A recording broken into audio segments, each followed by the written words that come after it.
ಹರಿ ಓಂ ಗುರುಬ್ರಹ್ಮ ಗುರುವಿಷ್ಣು ಗುರುದೇವೋ ಮಹೇಶ್ವರ ಗುರು ಸಾಕ್ಷಾತ್ ಪರಬ್ರಹ್ಮ ತಸ್ಮೈ ಶ್ರೀ ಗುರುವೇ ನಮಃ.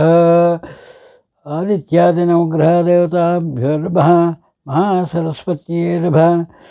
ನಿನ್ನೆ 5ನೇ ಪಾಠದಲ್ಲಿ ಗ್ರಹಗಳ ಬಗ್ಗೆ ಹೇಳಬೇಕು ಅಂತ ಹೇಳಿದ್ದೆ. ಗ್ರಹಗಳ ಕಾರಕತ್ವ ಏನು ಅಂತ, ಒಂದೊಂದು ಗ್ರಹಕ್ಕೂ ಒಂದು ಕಾರಕತ್ವ ಇರುತ್ತೆ. ಏನೇನು ನೋಡ್ಬೋದು ಜಾತಕದಲ್ಲಿ, ಯಾವುದನ್ನು ಕೇಳಿದಾಗ ಯಾವ ಗ್ರಹ ಇಂಪಾರ್ಟೆಂಟು ಅಂತ. ಅಂಥ ಗ್ರಹಗಳ ಹೆಸರುಗಳಲ್ಲಿ ರವಿಗ್ರಹ ಅಂದರೆ ಸೂರ್ಯ ಅಂತ ಹೇಳ್ತೀವಿ. ರವಿಗ್ರಹದ ಇದು ಕಾರಕತ್ವಗಳು ಏನು ಅಂದರೆ, ತಂದೆಯ ಸುಖ ನೋಡಬೇಕಾಗಿದ್ದರೆ ತಂದೆಯದು ಫಸ್ಟ್ ನೋಡಬೇಕಾದ್ದು. ನಮಗೆ ಶರೀರನ ಕೊಟ್ಟವರು ತಂದೆ ಅಂತ, ತಂದೆಯದು ಆಗ ಹೋಗುಗಳೆಲ್ಲ ನೋಡೋವಂಥದ್ದು. ನಮ್ಮ ಶರೀರ ಸುಖ, ನಾವು ಹೇಗೆ ಬದುಕ್ತೀವಿ, ಹೇಗೆ ರಕ್ತವರ್ಣ ಇದೆ, ನಮ್ಮ ಕಲ್ಲರ್ ಹೇಗಿದೆ, ನಮ್ಮ ಮನಸ್ಸಿದೆ, ಇಂಥದ್ದು. ಆಮೇಲೆ ಅಧಿಕಾರ ವರ್ಗ, ರಾಜರಾಗುವಂಥದ್ದು. ಇವಾಗ ರಾಜರು ಇಲ್ಲದೆ ಇರೋರೆಲ್ಲ ಗೌರ್ಮೆಂಟ್ ಕೆಲಸಗಳು, ಮಿನಿಸ್ಟ್ರಿಗಳು, ರಾಜಕೀಯದಲ್ಲಿರೋರು, ಇಂಥವ್ರದ್ದೆಲ್ಲ ರಕ್ತಕ್ಕೆ ಸಂಬಂಧಪಟ್ಟ ಇದು. ಉಷ್ಣ, ಸೂರ್ಯ ಅಂದರೆ ಹೀಟು, ಅದರಿಂದ ರಕ್ತಕ್ಕೆ ಶರೀರಕ್ಕೆ ಸಂಬಂಧಪಟ್ಟದ್ದು ಜೀವನ ಮುಕ್ತಿ ಹೇಗೆ, ಜೀವನ ಶಕ್ತಿ ಹೇಗೆ ಅಂತ. ಪುರುಷರ ಎಡಗಣ್ಣು, ಸ್ತ್ರೀಯರ ಎಡಗಣ್ಣು ನೋಡಬೇಕಾದ್ರೆ ತೊಂದರೆ ಇದು ನೋಡಬೇಕಾದ್ರೆ. ಸನ್ಮಾನಗಳೇನಾದರೂ ಆಗುತ್ತಾ, ಕೀರ್ತಿ ಬರುತ್ತಾ, ನನಗೇನಾದರೂ ಉದ್ಯೋಗದಲ್ಲಿ ಇದೆಯಾ, ಸರ್ಕಾರಿ ಉದ್ಯೋಗದಲ್ಲಿದೆಯಾ ಅನ್ನೋದು. ಬಂಗಾರ ಇಂಥದ್ದು ತಗೊಳ್ಳೋವಂಥದ್ದು ಇದೆಯಾ ಅನ್ನೋದು. ಅಕ್ಕಸಾಲಿಗರು ಕೆಲಸ ನೋಡುವಂಥದ್ದು.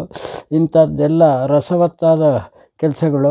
ಉದ್ಯೋಗ, ಕೀರ್ತಿ, ಸನ್ಮಾನ, ಅಕ್ಕಸಾಲಿಗಿರೋದು, ಐಶ್ವರ್ಯ, ಕ್ರೌರ್ಯ. ಪಾಪಗ್ರಹ ಸೂರ್ಯ, ಕ್ರೌರ್ಯ ಏನಾದರೂ ಇದೆಯಾ, ಇವಾಗ ಹೊಡೆಯೋದು ಬಡಿಯೋದು ಅಂಥದ್ದು, ಕೊಲೆ ಮಾಡೋವಂಥದ್ದು, ಇದಕ್ಕೆಲ್ಲ ಕಾರಣಕರ್ತನಾಗ್ತಾನೆ. ಆರೋಗ್ಯದ ಬಗ್ಗೆ, ಆರೋಗ್ಯಂ ಭಾಸ್ಕರಾದೀನಂ ಅಂತಾರೆ. ಭಾಸ್ಕರನಿಗೆ ಆದಿ ಇದ್ದಾರೆ. ಅದಕ್ಕೋದ್ರೆ ಹೊಟ್ಟೆಗೆ ಸಂಬಂಧಪಟ್ಟ ಕಾಯಿಲೆಗಳು, ಹೀಟಿಗೆ ಸಂಬಂಧಪಟ್ಟ ನಿರ್ಬಲತೆ ಇರುವಂಥದ್ದು. ಹಿಮೋಗ್ಲೋಬಿನ್ ಕಡಿಮೆ ಆದರೆ ಶಕ್ತಿ ಕಡಿಮೆ ಆಗುತ್ತೆ, ಕಾರಕ ಗ್ರಹಗಳಾಗುತ್ತದೆ. ಉತ್ಪಾದನಾ ಶಕ್ತಿ ಇದೆಯಾ, ಇವನ್ನು ಸಂಕಟಗಳನ್ನು ನಿವಾರಣೆ ಮಾಡಿಕೊಳ್ಳೋರಿಗೆ ಇಂಥದ್ದೆಲ್ಲ ಇದು ರವಿ ಕಾರಕಗಳು. ಸೂಕ್ಷ್ಮ, ಮಧ್ಯಮ ಮತ್ತು ಶರೀರ ಸುಖಗಳು ಅಳವಡಿಸಿ ಎಲ್ಲ ಸುಖಗಳಿಗೂ ರಾಶಿ ಬಲ, ದೃಷ್ಟಿ ಬಲ ಮತ್ತು ಯೋಗ ಬಲ, ನಕ್ಷತ್ರ ಬಲ ಇವೆಲ್ಲ ತಿಳ್ಕೊಂಡು ರವಿ ಬಲನೂ ಹೇಳಬೇಕಾಗುತ್ತೆ. ಒಂದೊಂದೇ ನೆಕ್ಸ್ಟು ಹೇಳೋಣ ಅಂತಿದ್ದೀನಿ. ನೆಕ್ಸ್ಟ್ ಪಾಠದಲ್ಲಿ ಚಂದ್ರನ ಬಗ್ಗೆ ಹೇಳೋಣ ಅಂತ ಇವತ್ತಿಷ್ಟು ಹೇಳಿ, ಈ ಕಾರಕ ಗ್ರಹಗಳಿಗೆ ಹೇಳಿಬಿಟ್ಟು ನೆಕ್ಸ್ಟ್ ಪಾಠದಲ್ಲಿ ಚಂದ್ರಗ್ರಹದ ಬಗ್ಗೆ, ಸಮಯ ಆದರೆ ಮುಂದಿನ ಗ್ರಹದ ಬಗ್ಗೆನೂ ಹೇಳೋಣ.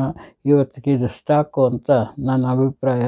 ಆದ್ದರಿಂದ ಬಾಂಧವರು, ಜ್ಯೋತಿಷ್ಯ ಕಲಿಯೋಂಥವರು ಇದನ್ನೆಲ್ಲ ನಿಗಾ ಇಟ್ಕೊಳ್ಳಿ, ಬರ್ಕೊಳ್ಳಿ. ನೀವು ಒಂದ್ಸಲಿ ಬರ್ಕೊಂಡು ಅದನ್ನು ಓದಿಕೊಂಡು ಇದು ಮಾಡಿಕೊಳ್ಳಿ.